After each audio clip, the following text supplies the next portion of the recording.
샤크 신동만입니다. 2019년도 어느새 절반이 훌쩍 지나갔습니다. 저는 매년 샤크 프로그램 촬영을 하면서 사실 1년이 어떻게 흘러가는지 모를 정도로 빨리 지나가는데요. 드디어 바다 선상 루어 낚시, 그러니까 지깅, 파핑, 빅게임 낚시의 가장 성수기인 9월, 10월이 됐어요. 자, 이제 막 지깅, 파핑 낚시를 시작하시는 분들, 그다음에 이미 시작은 했지만 다소 미흡한 분들, 그런 분들을 위해서 무엇을 어떻게 하면 더 꼼꼼한 빅게임 낚시를 할 수 있을지 자세한 설명을 드리겠습니다.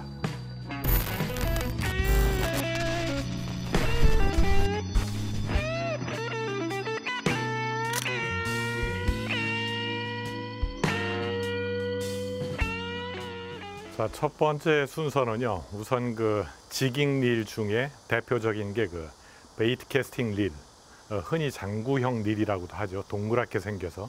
그다음에 스피닝 릴, 크게 두 가지가 있습니다. 근데 지깅 낚시를 시작을 할 때 보편적으로 한꺼번에 두 가지 장비를 전부 다 구매하기는 사실 좀 힘겹고요.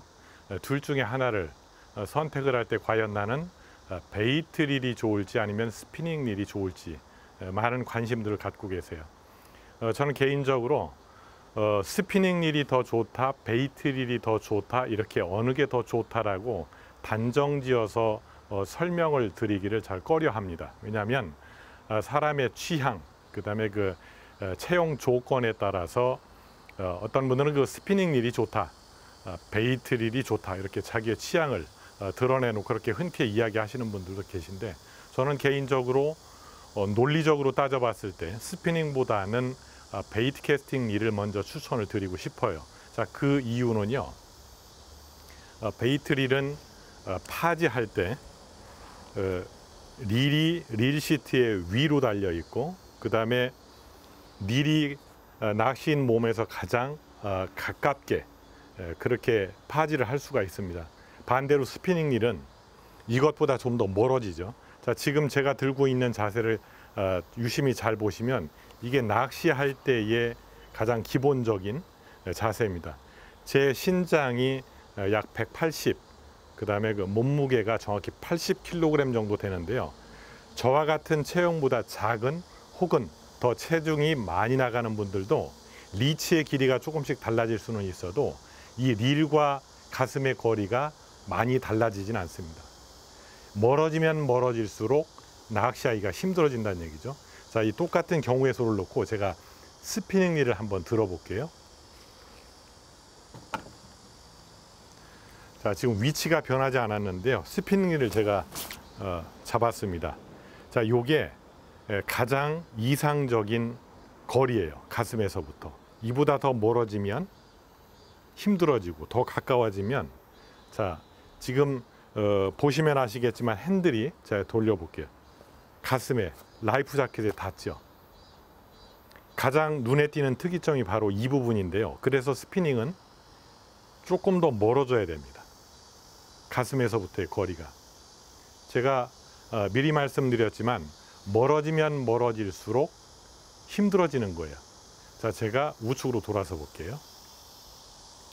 자, 이 상태입니다. 지금 잘 보시면 제 손과 어깨를 연결시켜주는 그 굴절 부위를 잘 보세요. 팔꿈치라고 하죠. 이 자세를 잘 보시면 90도를 살짝 넘어가는 정도, 스피닝 릴을 잡고 낚시를 할 때 위치가, 자, 지금 이 정도입니다. 90도를 벗어나가 있어요. 자, 그러면 똑같이 다시 베이트 릴을 한번 들어볼게요.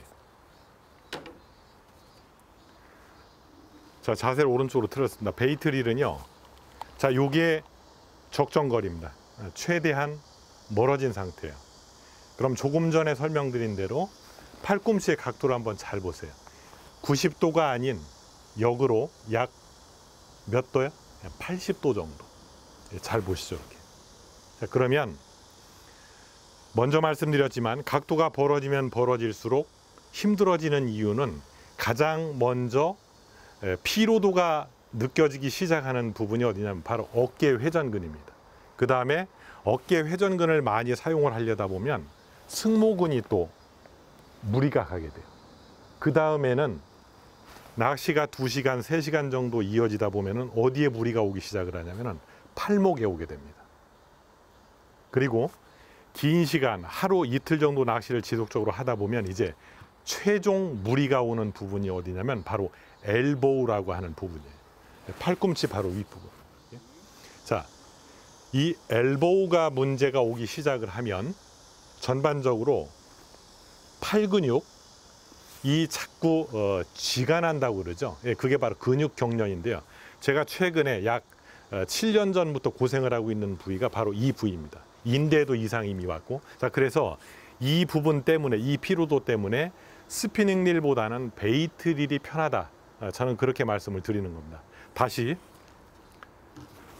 스피닝 릴이 왜 불편한지 제가 좌우로 돌아가면서 회전을 하면서 제가 말씀을 드릴게요.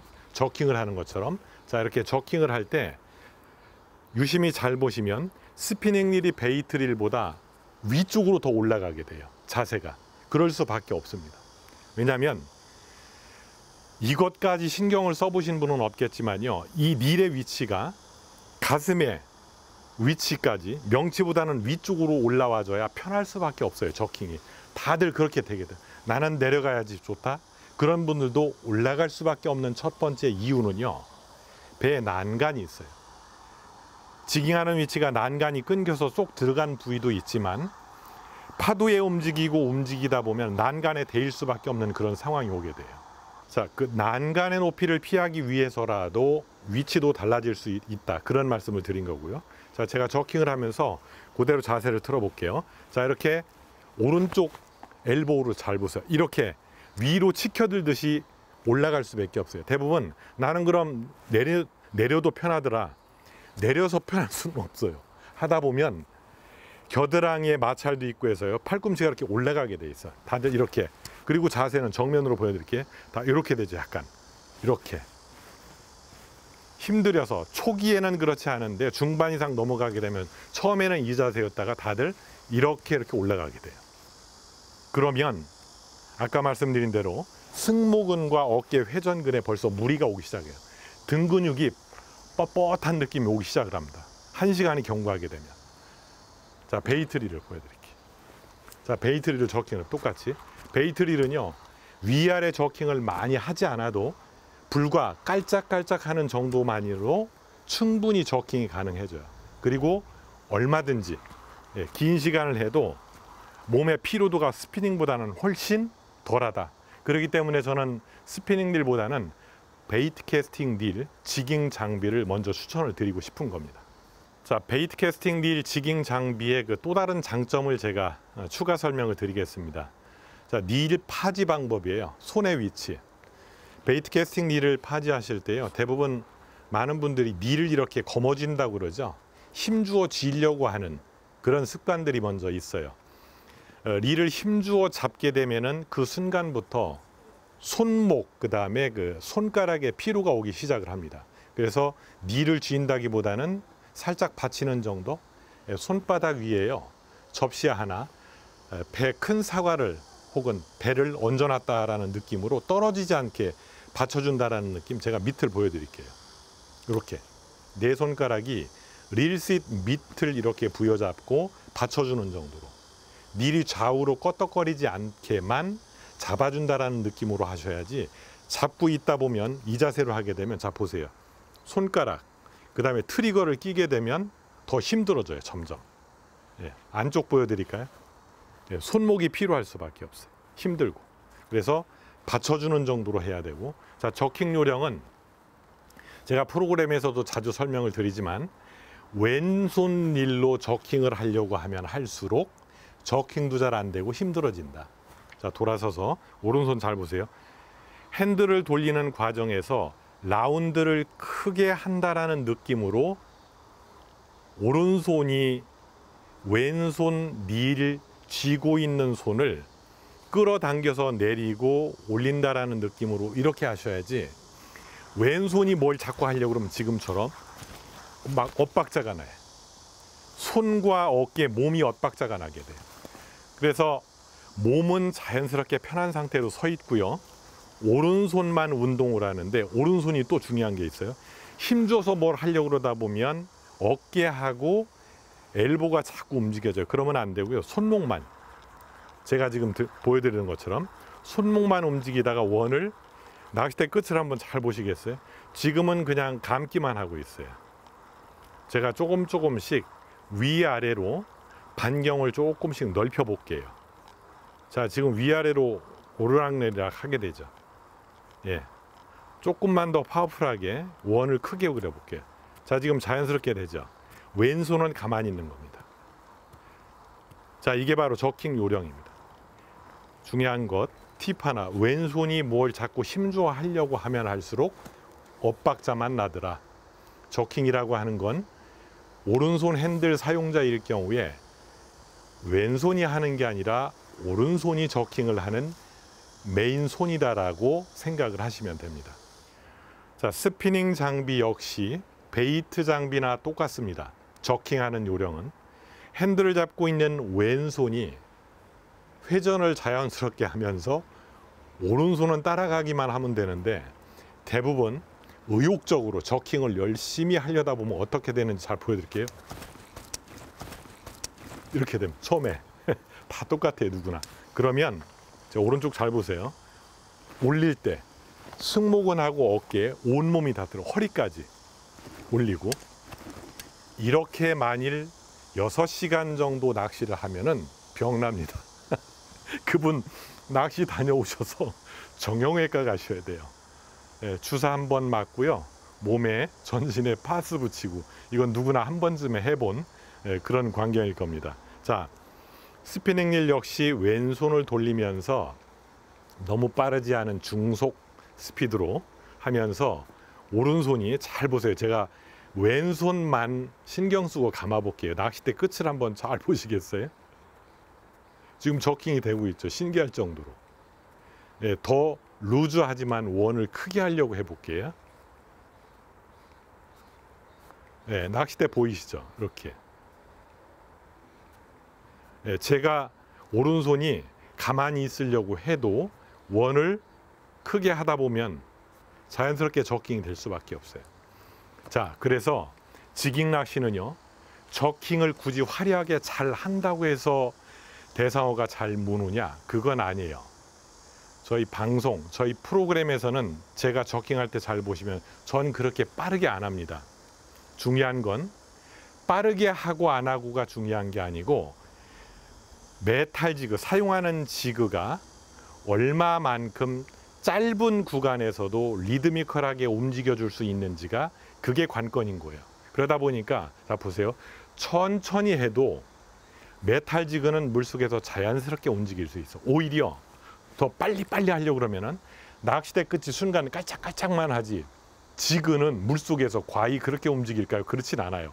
물속에서 역시 깔짝깔짝 하다가 수심 깊어지면 굉장히 부드럽게 그냥 설렁설렁 올라오는 정도다라는 것을 꼭 잊으시면 안 돼요. 저킹이 굳이 화려하게 잘 한다고 해서 겉보기에 저 사람이 고기 잘 잡을까? 전혀 그렇지 않습니다. 자, 지깅 낚시, 빅게임 낚시 입문하시는 분들 중에서 스피닝 장비, 베이트 장비 과연 어떤 게 좋을까, 어떤 게 먼저일까, 이렇게 고민한 분들을 위해서 두 가지 중에 저는 분명히 말씀드렸지만, 논리적인 이유로, 그 다음에 인체의 체형, 위치나 사용 근육, 그 다음에 몸의 움직임 등을 고려해서 스피닝보다 베이트 장비가 더 편합니다라고 분명히 말씀을 드렸습니다.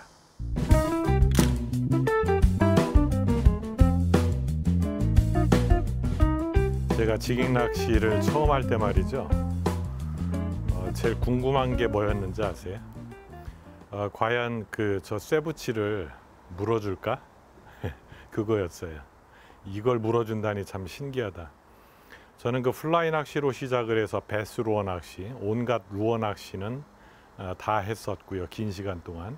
지깅 낚시를 처음 시작을 할 때 그런 낚시를 이미 했었음에도 불구하고 이걸 물어줄까, 그게 가장 의구심이었어요.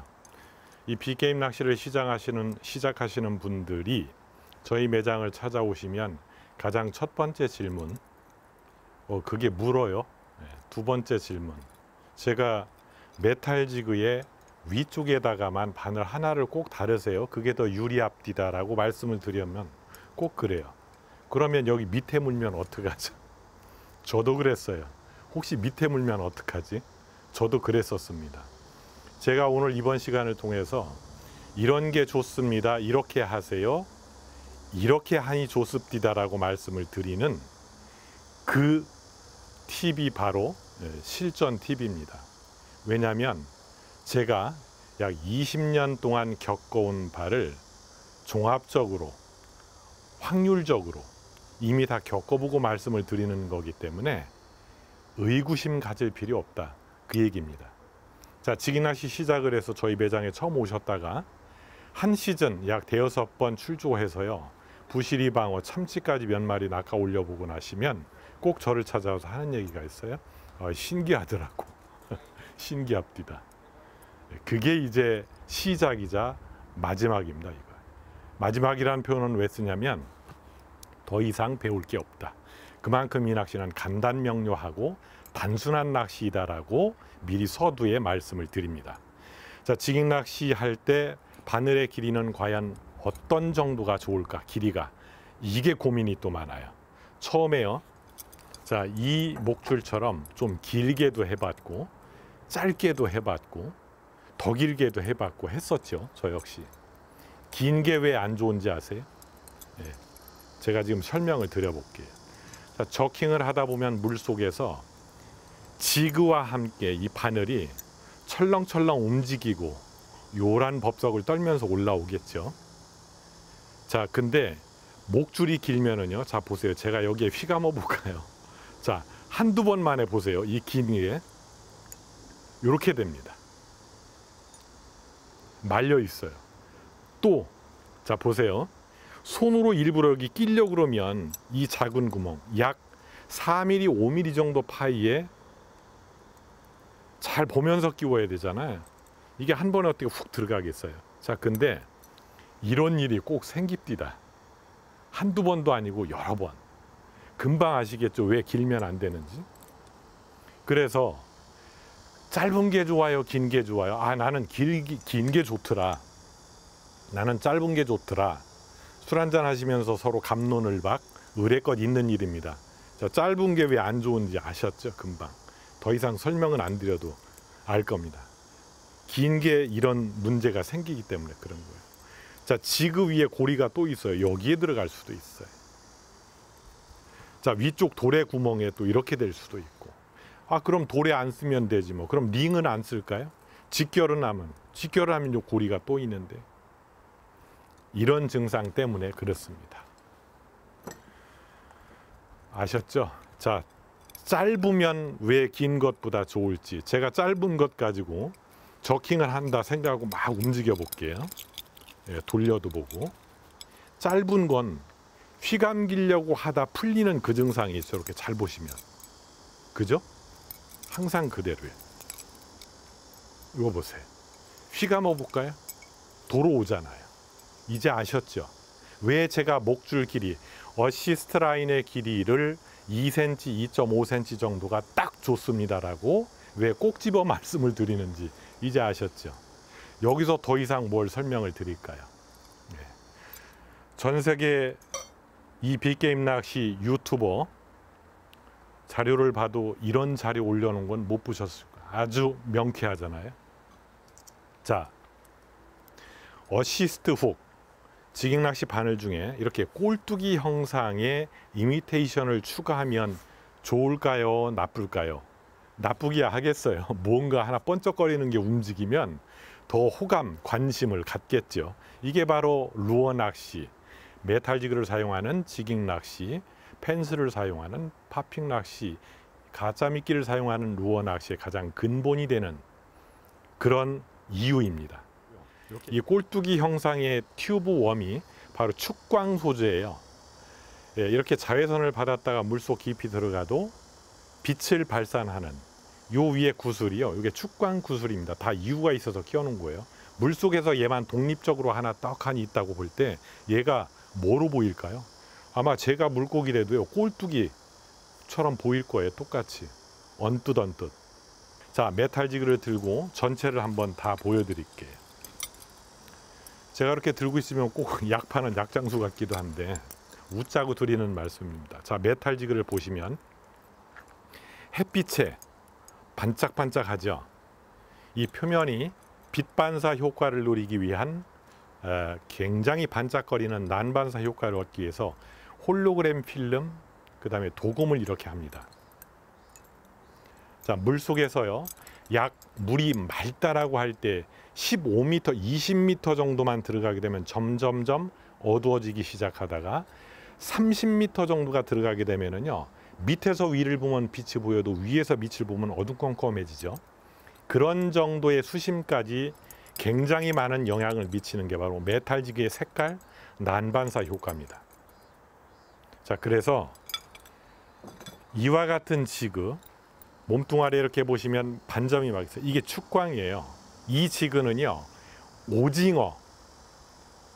오징어를 흉내내서 만든 이런 형상이에요. 자, 이거는 핑크빛의 굉장히 화려한 실버 빛이에요. 메탈 지그를 구매하러 저희 매장에 오시면 대부분 어떤 걸 먼저 구매하실까요? 어느 누가 봐도 이거 먼저 구매하실 거 다 그렇습니다. 이런 것엔 잘 관심을 안 가져요. 그게 왠지 아세요? 얘가 화려하잖아요. 화려하기 때문에 누구든 이쪽에 먼저 손이 가게 돼 있어요. 근데 만드니 창작자는 왜 이걸 만들었을까요? 자, 지금 9월, 10월, 11월 동해, 남해예요. 무늬오징어, 문어, 주꾸미 두 종류의 베이트피쉬가 굉장히 많이 늘어날 시기입니다. 특히 동해 오징어 시즌이에요. 그럴 때를 위해서 만든 거예요. 자, 그러면 부시리방어 참치가 오징어를 먹으러 들어왔는데 고등어 엄청 큰 거를 갖다가 던져놓으셨어요. 관심을 보일까요? 대부분 관심을 안 보입니다. 자기가 먹고자 하는 베이트피쉬 무리를 많이 몰아놓고 먹이 활동을 할 때는 그 베이트피쉬와 근사한 그런 루어가 아니면 잘 관심을 보이지 않습니다. 자, 그래서 베이트피쉬, 미끼에 가장 가까운 그런 지그, 그런 펜스를 사용을 해서 낚아내는 게 바로 이 빅게임 낚시의 기본이다. 그래서 그걸 설명을 드린 겁니다.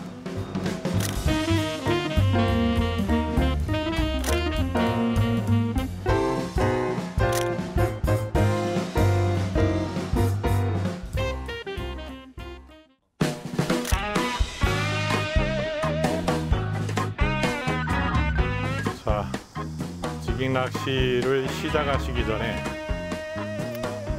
여기저기 자료를 많이 찾아보셨을 거예요. 특히 워낙 자랑스러운 대한민국은 그 인터넷이 잘 발달이 돼 있어서 인터넷에 올려온 자료 같은 것, 그 다음에 제가 또 직접 집필한 그 책도 있는데요. 그런 책을 이렇게 훑어보시면서 용어 같은 것 어느 정도 다 익숙해졌는데 중요한 거 이제 마지막 출조, 그러니까 첫 출조에 가서 고기를 낚아내야 되는데 이것저것 다 준비는 제대로 돼 있을까? 그런 의구심이 들죠. 뭘 빠뜨리진 않았을까? 근데 이 빅게임 낚시를 하시면서 제일 중요한 게 하나가 있어요. 그게 뭔지 아세요? 나의 즐거움을 위해서 꼭 안전을 대비한 내 생명을 지켜줄 플로팅 자켓을 꼭 입으셔야 됩니다. 이 자켓을 안 입으면 다른 것 다 준비됐어도 마음의 준비가 안 된 거죠. 나의 생명을 지켜줄 자켓만큼은 꼭 필수로 입으셔야 돼요. 배 타는 순간부터 내릴 때까지. 자, 그 다음에 제일 중요한 거, 제가 낚시할 때 보면 꼭 어느 데인가 그 플라이어를 이렇게 차고 있어요. 그리고 장비 세팅을 막 이렇게 낚시 도중에 할 때는 분주하게 플라이어 2가지를 놓고 막 이거 썼다 저거 썼다 막 그러잖아요. 굉장히 궁금하실 거예요. 이게 무슨 현장에서 일하는 그런 분들도 아니고, 특히 왜 그 전기를 하시는 분들이 벤치 여러 개 차고 있잖아요. 자, 이 플라이어가 크게 2가지가 이렇게 딱 있습니다. 끝에 팁을 잘 보시면요 달라요.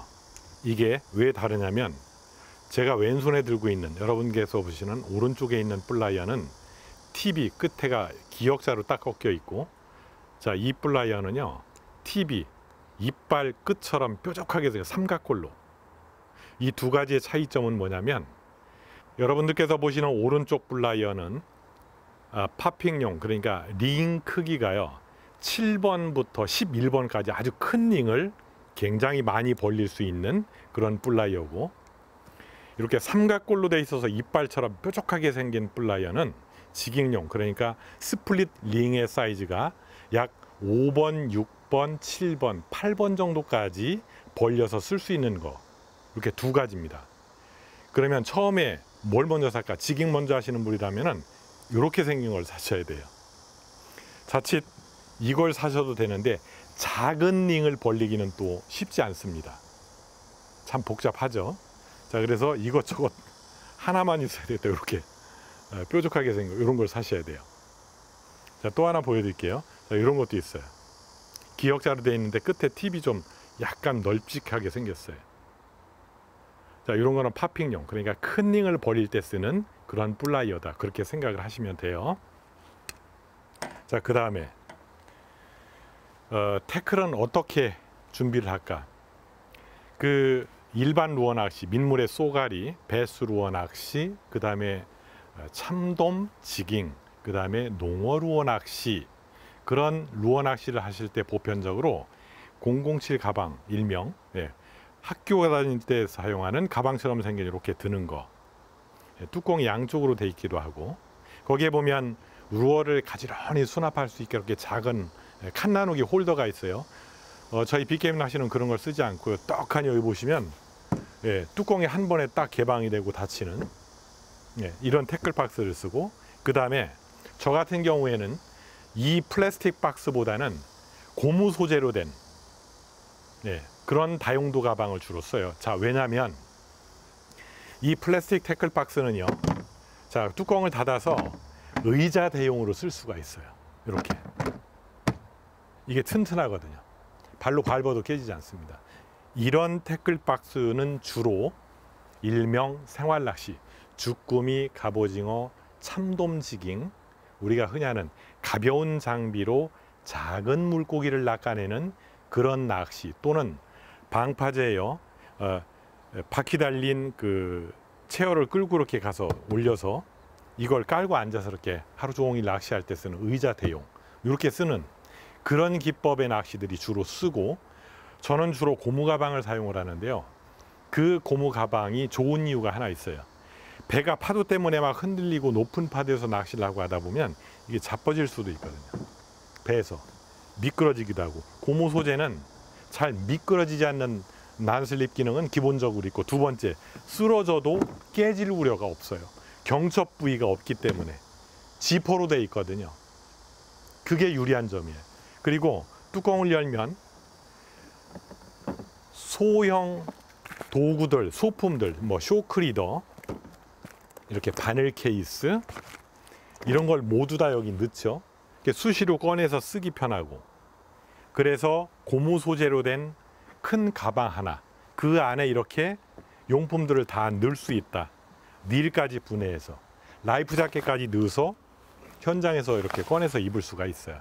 그래서 자, 크게 구분하자면 이렇게 스피닝, 베이트, 지깅 낚싯대 닐 하나, 이걸 분리해 볼까? 이건 원피스라서 분리가 안 되는데요. 분리하면 길이가 아주 짧죠. 그렇게 하나 들고요. 그 다음에 이거 박스 하나, 고무 가방 하나 이렇게 딱 들고, 이게 두 개가 끝이에요. 이걸 열고 사용할 때만 뚜껑 열어서 넣다 뺐다 지퍼를 열어서 요게 답니다. 장비가 더 많이도 필요 없어요. 그 다음에 또 하나, 배를 타면 그 FRP 바닥이 굉장히 미끄럽거든요. 특히 겨울에는. 그게 왜 더 미끄럽냐면요, FRP 바닥에 그 페인트 칠이 이렇게 돼 있어요. 거기엔 기본적으로 난슬립 기능이 없습니다. 약간 거친 바닥도 있지만, 근데 바닷물과 만나고 특히 여름에요, 이런 강한 태양열에 의해서 배 위에 있던 바닷물이 서서히 마르기 시작하면서 소금 응결이 돼요. 우리는 자주 못 보잖아요. 유심히 보시면 소금이 있어요. 그게 다시 파도가 들이치거나 물이 들어오면 굉장히 미끄러워집니다. 그래서 미끄럽지 않은 난슬립 기능의 신발을 꼭 착용해 주시는 게 좋습니다. 자, 레저 활동하시면서 또 다른 핵심, 그게 뭐죠? 예, 생각나셨을 거예요. 그게 바로 선글라스입니다. 예, 지금처럼 이렇게 강렬한 태양을 막아줄 수 있는 선글라스. 제가 햇빛을 살짝 가려볼게요. 자, 이렇게 가렸는데 눈이 이렇게 편할 수가 없어요. 자, 선글라스는 필수입니다. 이 선글라스 착용을 등한시하고 또 쓰고 있다가요, 낚시 도중에 햇빛이 굉장히 강렬한데 그걸 벗고 뭘 하잖아요. 그러면 제가 안과 전문의는 아닌데요, 눈이 굉장히 안 좋아진답니다. 자, 그리고 캡, 태양열을 가려줄 수 있는 모자는 기본적이고, 그 다음에 선블럭, 얼굴을 가급적이면 햇빛에 노출을 안 시키는 게 피부 건강, 모든 건강에 좋다. 우리 낚시인분들께서는 비타민 D 걱정은 안 해도 될 것 같아요. 근데 너무 많은 자외선은 몸에 해롭다. 그래서 선블럭도 꼭 잊지 않아야 됩니다.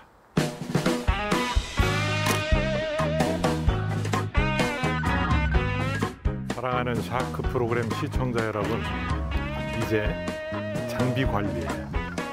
진정한 프로페셔널은 자기가 사용하는 장비를 가장 소중히 다룰 줄 알아야지만 진정한 프로페셔널이다. 그렇게 인정해 줄 수가 있습니다. 낚시를 다녀오신 다음에 저한테 수도 없이 전화하시는 분들 많습니다. 나는 힘 하나 안 줬는데 낚싯대가 부러졌다. 나는 정말로 조그만하고 힘도 쓸만한 고기가 아니었는데 어찌 하다 보니 맥없이 부러지더라. 이런 분들 자주 있어요. 자, 낚싯대가 이렇게 완성이 돼서 출고될 때요, 어떻게 출고되냐면 하나하나 소품이 전부 다 입혀지고 마지막 데코레이션까지 작업이 딱 끝나서 포장을 할 때 이미 그 전에 일반적인 내구성 테스트, 강도 테스트는요 전부 다 합니다. 전수 검사를 다 해요. 그리고 일부분 어디 페인트가 잘못 묻어 있나, 가이드에 에폭시가 혹시 묻어 있진 않나, 간혹 가이드에 보면 사건 작업을 하면서 이렇게 투명 에폭시가요, UV 소재가 이렇게 튀어서 묻어 있는 그런 정도는 애교로 봐줄 수 있습니다. 예, 그런 정도는 자칫 지나칠 수 있어요. 손톱으로 툭 밀면 툭 깨져 없어지거든요. 근데 낚싯대가 정말 맥없이 부러지진 않습니다. 예, 카본, 그라파이트 원단을 태워서 만든 게 바로 수텅이처럼 까매진 이 원단이지만, 낚싯대이지만 이게 그렇게 쉽게 부러지진 않는다는 것 꼭 제가 설명드리고 싶었어요. 자, 낚시가 끝났어요. 끝났으면 그럼 과연 장비를 어떻게 관리할까? 자, 보세요. 가급적이면 염분 중화제하고 개인용 분무기, 이걸 꼭 하나 준비하시는 게 좋아요. 제가 해외 나갔는데 참치낚시 끝나면 꼭 분무기 2개를 가지고 사용을 하더라고요. 그게 뭔가 그랬어요. 하나는 염분 중화제였고 하나는 그냥 물이었어요. 그러면 낚시가 끝나면 우리는 수돗물로 막 뿌리잖아요. 어떤 분들은 집에 와서 낚싯대를 물에 담궈놓은 분, 니를 물에 이렇게 담궈놔요. 2~3시간씩. 하루를 담궈놓는다는 분도 있어요. 정말 충격적이었습니다. 그런 분들 많았어요. 그래서 닐이 고장났대요. 나는 그렇게 잘 관리하는데 닐을 어떻게 그렇게 성의 없이 만드냐고. 닐이 돌입니까? 그게 아니에요. 우리 자동차 주기적으로 정기 검사 다 하죠. 엔진 오일 교환하고 타이밍 벨트 체크하고 주기적으로 다. 어떻게 이걸 물에 담궈놓냐 말이에요. 제가 그래서 자, 낚시가 끝났어요. 그럼 끝나서 배에서 내리자마자 간단한 짐 정리를 끝내시고 난 후에 애장하는 낚싯대, 자 보세요. 분무기로 가장 먼저 염분 중화제를 이렇게 뿌려요. 이 정도만 뿌려도요, 염분 중화 효과는 충분히 발휘를 합니다. 자, 이렇게 뿌려서 본인 차량 옆에나 이렇게 간단하게 세워놔요. 한두 개 뿌리고 세워놓고 손 좀 씻고 하면은 한 5분 정도? 그 다음에 그냥 수돗물이 들어있는 분무기로 세척을 쭉 해줘야. 자, 이렇게 딱 5번 뿌렸어요. 여기 이렇게 흘러내리죠. 자, 이렇게요.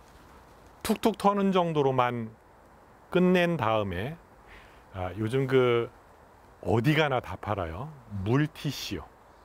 예, 정말 우리나라 좋은 나라입니다. 물티슈로요. 한번 쑥 훑어내고 그렇게 가져오시면 이 낚싯대 절대 문제 없어요. 다. 근데 물에 담궈 놓으면은 어떤 문제가 있냐면 가이드를 붙들고 있는 실로 감은 사건 저 안에 이 에폭시라고 하는 UV라고 하는 소재는 자주 꺾이고 사용을 하다 보면 조금씩 클랙이 갈 수밖에 없어요.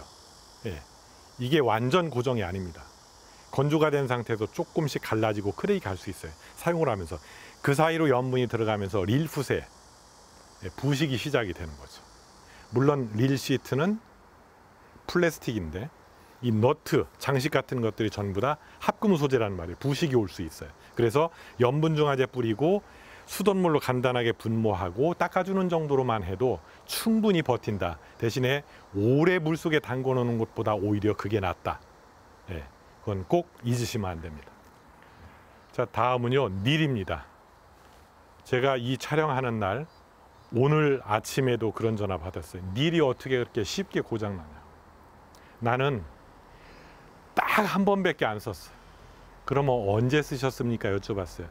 내가 봄에 4월에 한 번 쓰고 몸이 안 좋아서 출주를 못 했다가 이번에 이제 가을도 되고 해서 추석을 지난 다음에 부실이 한번 잡아보려고 딱 가서 쓰려고 했는데 핸들이 뻑뻑하게 잘 안 돌더래. 예. 대표적인 고장 사례입니다. 부식된 거예요. 자, 닐이 잘못된 게 아니고요. 본인 관리가 잘못된 거죠, 사실. 자, 보세요. 낚시가 끝났습니다. 이게 염분 중화제예요. 겉에 이렇게 물기가 서리는 정도로, 이 정도로만 뿌려 놓으세요. 자, 이렇게 놓고 한 5분 정도만 다시 수돗물 분무기로요. 자, 이렇게 뿌렸어요. 뿌려서 흐르는 정도로 해서 털어주면 끝난 거예요. 건조가 되죠. 역시 물티슈로 한번 닦아주고, 마른 수건으로 싹 닦아주고, 그 정도면 끝난 겁니다. 자, 근데 이 닐을요 또 물에 담궈요. 그런 분들 정말 많아요. 정말 애석합니다. 답답해요, 어느 때는. 이 닐은요 쇳덩어리예요. 물론 부식이 잘 안 되고 내구성이 좋은 스테인리스 스틸, 그 다음에 그 T8 정도의 그 합금 정도로 깎아서 만드는데, 이 안에 들어있는 베어링을 아무리 좋고 견고하게 강하게 만들어도요 바닷물에는 부식이 안 될 수가 없습니다. 전 세계 좋다는 베어링 저도 튜닝해서 이것저것 다 써봤는데 부식이 안 되는 베어링은 없어요. 베어링을 어떤 분들은 너무 싼 거 써서 그렇대. 비싼 거 써도 마찬가지입니다. 이걸 물에 담궈 놓고 3시간 있다 꺼내거나 어떤 분들은 그 다음날 꺼낸대요. 절대로 그러시면 안 돼요. 이 안에 염분이 꽉 절어 있다가 제가 좀 전에 말씀드린 4월에 쓰고 이제 9월에 쓰려고 그랬대. 꺼냈어요. 그 안에 다 부식이 돼 있는 거예요. 자주 사용하는 분들, 그 다음에 아예 어떤 분들은 관리를 차라리 안 해. 너무. 오히려 그런 일들은 겉에서부터 허옇게 부식된 게 일부분 보여도 사용하는 데는 전혀 지장이 없어요. 왜? 물을 많이 뿌리거나 담궈 놓지 않았기 때문에. 두 번째, 어떤 분들은 흐르는 수돗물 샤워기로 본인 샤워 막 하면서요 닐을 막 뿌리고 열심히, 정말 정성스럽게. 저도 그랬었어요, 실은. 저도 어지간한 또 깔끔 떠는 성격이거든요. 그랬더니 닐마다 다 부식되는 거예요. 왜 이러냐고. 이 좋은 일이, 이 비싼 일이. 저도 그랬었죠. 제가 경험이 있기 때문에 이렇게 신랄하게 표현을 드리는 겁니다. 그러시면 안 됩니다. 간단하게 뿌리는 정도로. 자, 여기 보시면 스풀에 라인이 감겨 있잖아요. 라인 감겨 있는 스풀에만, 자, 수돗물로 이렇게 뿌린다. 이렇게 대고 한 30 정도 뿌렸어요. 그래 놓고 스풀을 쭉 돌려서 물기 정도 제거해 주고, 자, 그 다음에 샤워 분무기로 한번 슥 흘리는 정도로 끝내시고 요 상태로 건조를 시키셔야 돼요. 요 상태로. 자, 닐 밑에 보시면 여기 구멍이 있죠. 여기 2개. 이 구멍이 어떤 분들은 여기에다가 분무용 튜브 글리즈를 갖다 넣으라고 이렇게 있는 게 절대 아닙니다. 이게 배수구멍이에요. 스풀과 릴 하우징 사이로 여기 보시면 틈새가 있어. 약 0.5mm 정도. 이 안으로 계속 저킹을 하고 사용을 하다 보면 바닷물이 침투해서 들어갈 수밖에 없어요. 그 정도로는 이 닐이 심각하게 부실될 정도로 그렇게 망가지진 않습니다. 그래서 겉에 묻은 염분을 씻어내는 정도로 끝내고 항상 이렇게 보관을 해야 되는데, 닐을 한두 시간 담가놨거나 분무기로 샤워기로 너무 많이 물을 뿌려서 이렇게 측면으로 이렇게 놨었어요. 그러면 핵심적인 기어 모든 부품이 다 핸들 쪽에 있어요. 그러면 염분이 이쪽으로 고여 있다가 어떻게 되겠어요? 샤프트가 부식이 되거나 기어 부식, 베어링 부식이 돼요. 그러니까 그 다음부터 돌아가질 않는 거예요. 그런 분들이 꼭 닐 시원찮다 안 좋다 그러고 꼭 전화가 옵니다. 그건 100%입니다. 볼 필요도 없어요. 부식된 거예요. 자, 이 스피닝 릴. 이 스피닝 릴은요, 딱히 베이트 캐스팅보다 세척할 부분이 많지 않아요. 자, 스피닝 릴 세척하실 때는 이 상태로 하셔야 돼요. 자, 이렇게 많이 뒤집어 놨어. 로터, 스풀 사이 저기 공간으로 물이 들어갔어요. 그래 놓고 말릴 땐 또 이렇게 돼 있거나, 그 안에 염분이 들어가서요, 그대로 보관된 채로 부식이 돼요. 샤프트에, 클러치에. 그리고 자 보세요, 로터 이렇게 제끼는 굴절 부위, 그 안에가 부식이 돼요. 자, 이 스피닝 릴 역시 가급적이면 스프를 분해해서 라인이 감겨 있는 쪽에만 물을 흠뻑 뿌려서 털어서 건조시키고요. 이 바디 쪽은 흐르는 물에 살짝 정도 헹궈 이렇게 뿌려주고, 자, 이렇게 뒤집어 놓으셔야 돼요. 스풀 역시 뒤집어 놓고 그렇게 건조된 다음에 마른 걸레로 싹 닦아주는 정도로 끝내셔야 돼요. 정성스럽게 하루 정도 물에 담가 놓고 샤워기로 샤워 끝날 때까지 뿌려주시는 분들, 이런 분들의 닐이 꼭 고장나서 들어옵니다. 부식이 돼서. 자, 염분이 강한 바닷물에는 장사가 없다. 꼭 기억하시고요. 자, 그리고 어떤 분들 뜨거운 물로 세척하면 좋다고 그래서 뜨거운 물로 닐을 세척을 한대. 죄송합니다. 이런 말 환장하겠습니다.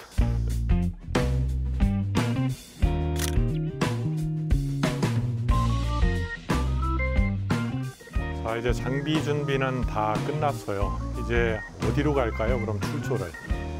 그 출조를 보편적으로 그 그룹을 이뤄서 이렇게 출조를 가시는 분들이 많고, 개별적으로 혼자 낚시를 시작하다 보니까 그 그룹에 끼지 못하고 이렇게 그 낚시를 가야 되는 고민을 하시는 분들이 계세요.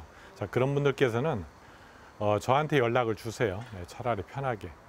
그리고 저도 카페가 있지만 그 카페를 통하지 않아도요, 개별적으로 연락을 주시면 제가 꼭 같이 못 가더라도 지역별로 그때그때 맞춰서 조항을 제가 정보를 미리 숙지를 하고 이렇게 저렇게 안내를 해드립니다.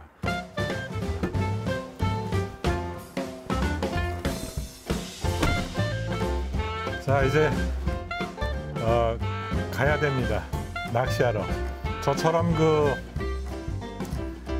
지깅 낚시, 파핑 낚시를 하시는 분들의 공통점이 하나가 있어요. 자, 그분들의 라이프는요, 항상 밝더라. 낚시와 함께하는 그런 분들은 언제나 밝아서 보기가 너무 좋습니다.